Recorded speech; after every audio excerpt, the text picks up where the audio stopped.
Hello folks, this is Aitan Ajha from inspiredrise.com and today we are going to talk about the RealMe 5S smartphone.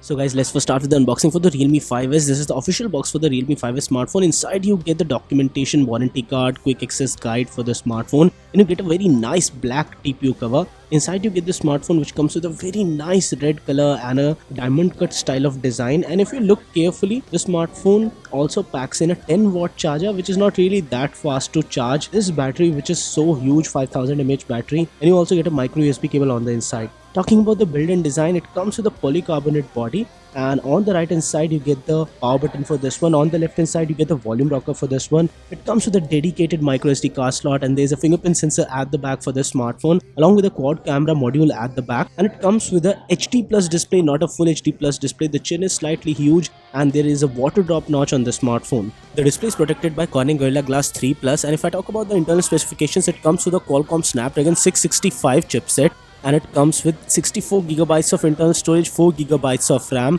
And if I talk about the internal storage speed, it was also quite good. Comes with almost all of the sensors required for a great smartphone experience. Supports dual band Wi-Fi.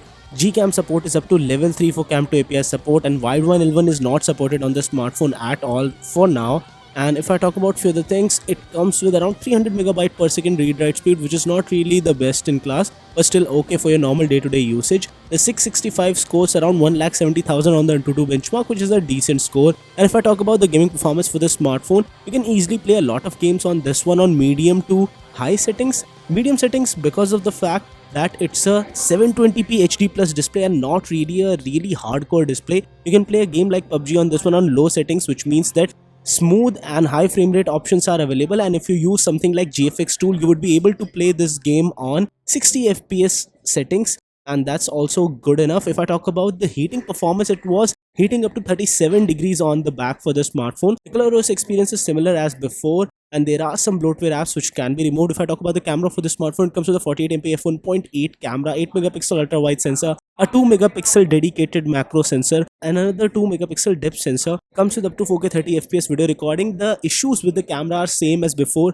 which means that there are images which are slightly oversaturated, and a lot of images show a lack of dynamic range sometimes when the backlight is really strong. But apart from that, for an entry level device, the colors are really good, and the sharpness was definitely on point for the smartphone, because it comes with the 48MP sensor which does pixel binning, and you get 4 pixel combined into 1 for extra added sharpness. The video quality was pretty good from the back as well as the front camera, and the colors felt natural coming from the front camera video, and it wasn't the same case in the photography department. It comes with FM radio support, and the battery charging is one of the low lights for the smartphone because it has a huge battery, but time taken to charge that is quite high.